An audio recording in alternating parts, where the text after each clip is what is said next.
You guys know that I love just a handful of ingredients in creating products for myself, my family, my friends, and of course, my clients. So today, I'm gonna show you how to make a super easy lotion bar that will elevate your product line if you're looking to expand from candles, room sprays, diffusers, whatever.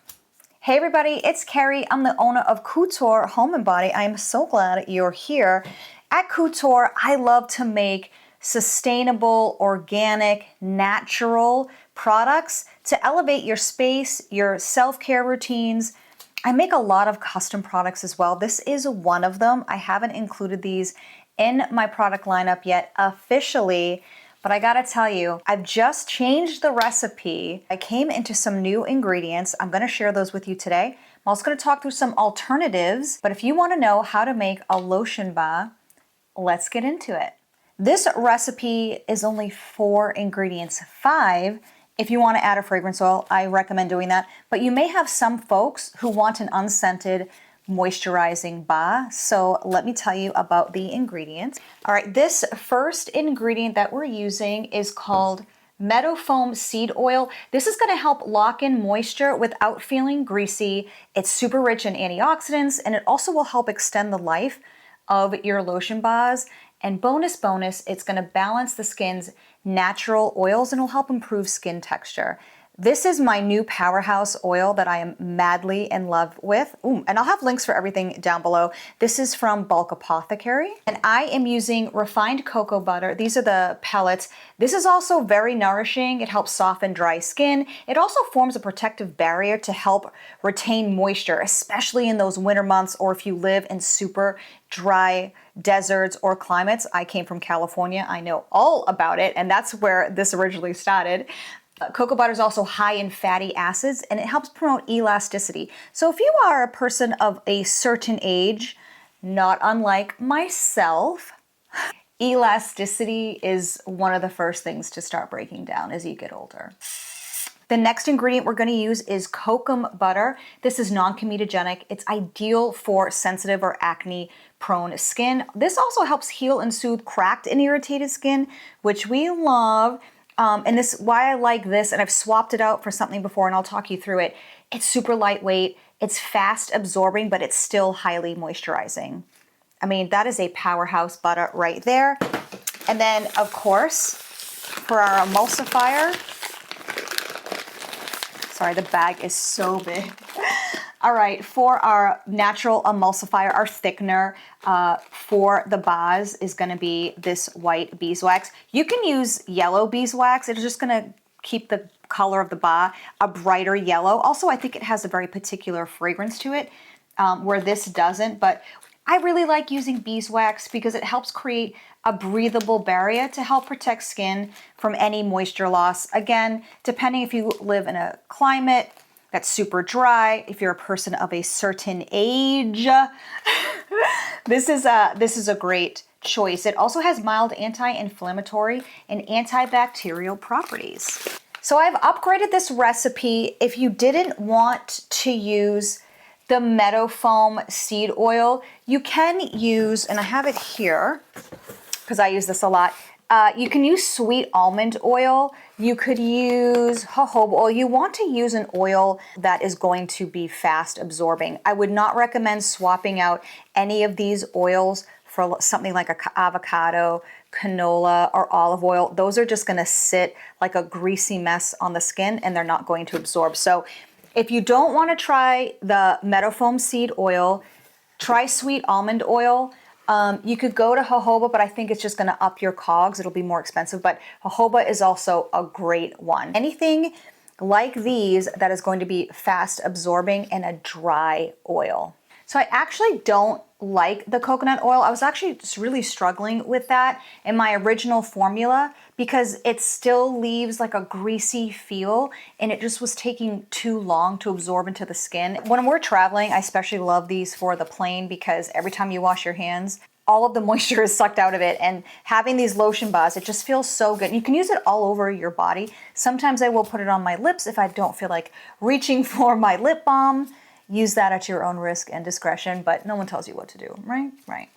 So because this is a recipe that requires heat and we are going to use my Bunsen burner today. I swapped out the shea butter with kokum, and I love kokum because it still gives a nice firmness to the recipe, but there's no graininess whatsoever. Shea butter, if you overheat it like even a little bit, you're gonna get a grainy texture. So if you've ever bought like a whipped butter, a lotion bar, anything that was heated and then cooled into a recipe that had shea butter and it was grainy, it's because it's so fickle, you guys. So I'm trying to move away from using shea butter where I can in my formulations, and kokum butter, all right, not to be weird. All right, that was weird. Kokum butter, you guys, is becoming my #1 fave in swapping out shea. And the fragrance oil that I'm gonna be using today is from the Luxe Musks collection from Bulk Apothecary. These sets, first of all, are so sleek and so gorgeous. Like, I went on stories a few weeks ago to talk about these. Like, who would, as a maker, who wouldn't want to receive? I mean, it's ready to gift. Throw a bow on it. Like, So the fragrance that I'm using from this collection is called Ocean Salt and Driftwood. Oh my God, I love this one. It's so perfectly oceanic. It's fresh. It's like, it leans citrusy and salty to me. It does have cedar leaf, sea lavender, blue sage, beach grass, saltwater mist, ocean air, and coastal driftwood. Oh, all right, you guys, I'm so excited. And then everybody uses these. It's the bee molds from Amazon.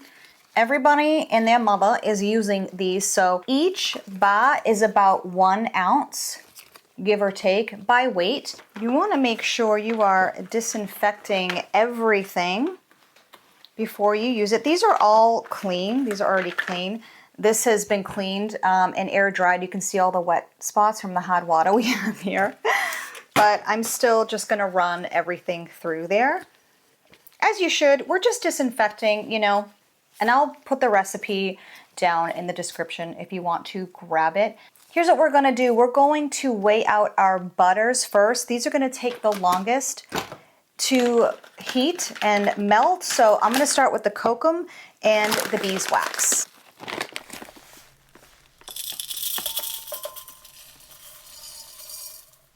So I took my knife and broke up this kokum butter because it's very firm and brittle to the touch. So I kind of fluffed it, pushed the edges into the middle, so I can just pull it out easily from there. We need 22.672. Yeah, this is just going to be tricky. There we go. Yeah, I don't know if you can see. It's just really, you can see where I've been like working through the middle of it.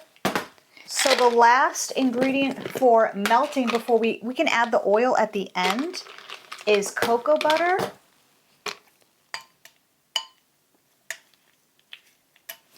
All right, we are going to turn this on and get our heater going. And this is going to take a minute, you guys. When I say a minute, this is probably going to take 10 minutes, maybe a little bit longer. When I'm testing, I do 1 bar at a time or half bar at a time just to kind of test.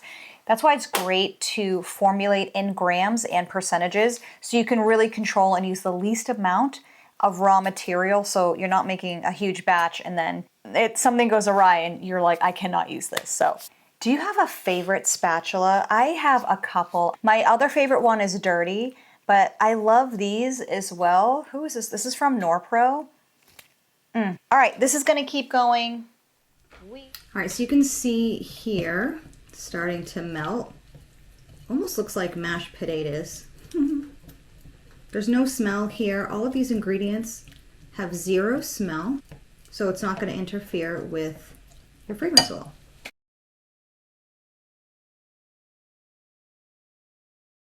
All right, you can see everything is melted down.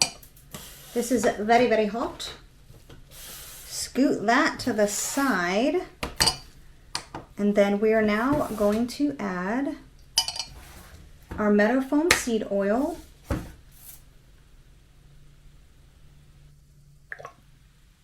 And it already comes with this ready to go pour spout. Who doesn't appreciate that?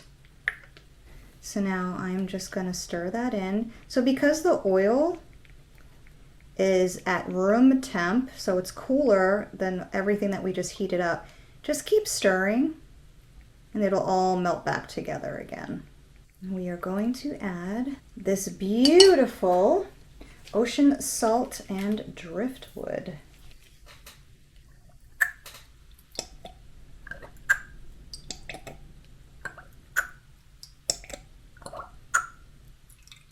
Now we have our oil in here. This is very exciting. Just give that a good mix. If this starts to solidify a little bit, just put it back on the burner for a little bit and then everything will melt right back down. All right, here we go.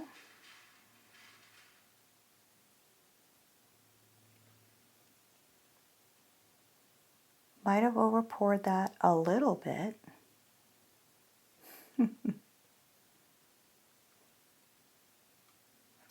So I'm gonna let those set up and we're gonna come back later and I'll show you how I wrap and package these. But I think more than anything, it's very important to clean up properly. So I wanted to take you through really quickly. When you're working with wax and butters like this that are combined, you don't wanna put this down the drain just like with candle making. So I'm gonna wipe that down, but all of this has beeswax in it. So you don't wanna pop that in your dish. You don't wanna rinse that down your drain. So what I do, and if it starts to solidify, you can put it back on your hot plate or you can take a heat gun and warm all this up. But what you want to do is you want to, it's still very warm, safely get all of the wax and butters out. So you want to make sure you get as much as you can on the paper towel so it doesn't go down your drain. All right, so that's good, right? Then I'm gonna just hit it with some alcohol and then we'll go in with our shop cloth. If you haven't seen my tips and tricks for ways to stay efficient, sustainable in the studio, check out this video right here. These shop cloths, man, they are amazing. So now these are ready to go into the dish straight away, or what I do is I just clean it at the sink with a dedicated brush, let them air dry, and then I take it back up here. I usually don't run these through the dish because I'd rather just hand wash them and be done with it right away. It's basically like a portable sink for me, honestly. I keep these underneath my work table. So that way, when it's full-ish, I will just take it downstairs in the bin and then wash it. So as you can see, I've been doing some making. You guys, I'm going to unmold and show you how beautiful this bar is. Look at that, it's so white. Oh, and gorgeous. Look at that, oh my gosh. Just wanna compare it to one that I use without, so this is with the sweet almond oil and the shea butter. Fragrance oil can also discolor, of course. I just wanted to show you a comparison, and I've been using the crap out of this. Look at the difference. Very, very nice. Just gonna put this on my scale. This is 1.285 ounces, so it's a generous bar. And now I'm gonna show you, I saw Ellen Ruth do this on her channel, and I absolutely love it. It totally feeds into the sustainable, compostable nature that we like to subscribe to at Couture.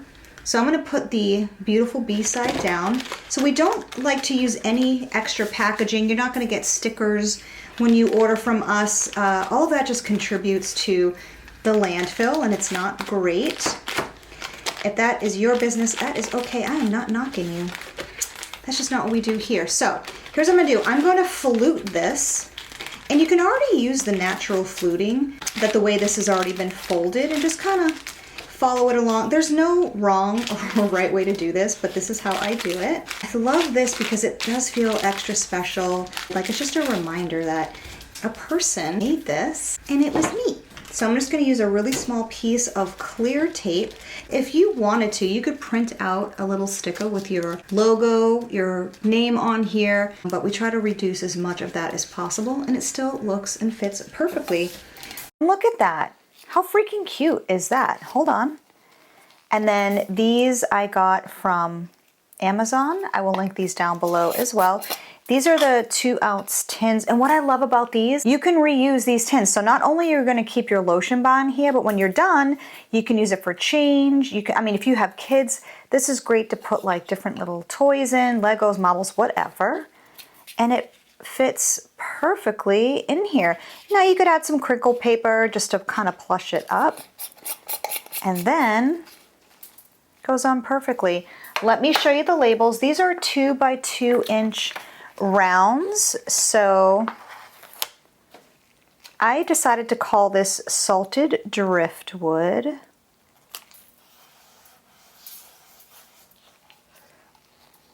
Look at that. How beautiful is that? Who wouldn't love to get something like this, right? So gorgeous. Let me do another one here. This is the other one that I wrapped. So this has everything you need on it. It has an approximate net weight because, you know, with the handmade, things aren't always perfect, but you can see I've got my ingredients on there, the net weight, what it is. Oh my gosh. Solid lotion bar right there. I freaking love this so much. And I love the name that I came up with. I'm gonna do one more here.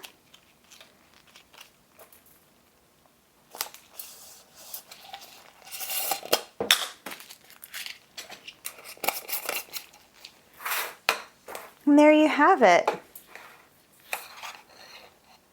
How cute, right? These are fantastic. Now wait, here's what I didn't show you. Let me take my gloves off. I have a little baby bar that I made. I want to show you how this bar is warming up in the hand. So I love it so much. And I just want to show you how gorgeous it is. Oh my God, it smells so good.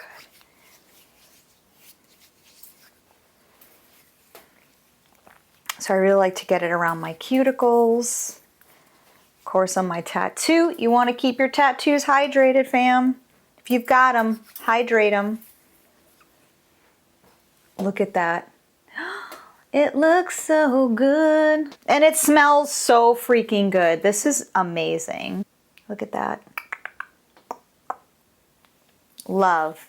I have actually created a blog post that I will link down below that's going to take you to a page where you can see all the ingredients I've used, where I source them, affiliate links if you are inclined to shop and you want to try this super easy recipe. If you didn't want to add fragrance, you can absolutely do that. I know a lot of you make unscented candles because you do have clients that love your candles, but maybe can't take the fragrance. So all you have to do is omit this fragrance oil, and I'll explain in the blog post where you want to up your ingredients to account for not having any fragrance oil. Definitely check out that blog post, and of course, reach out with any questions that you have. I love hanging out with y'all. I love making.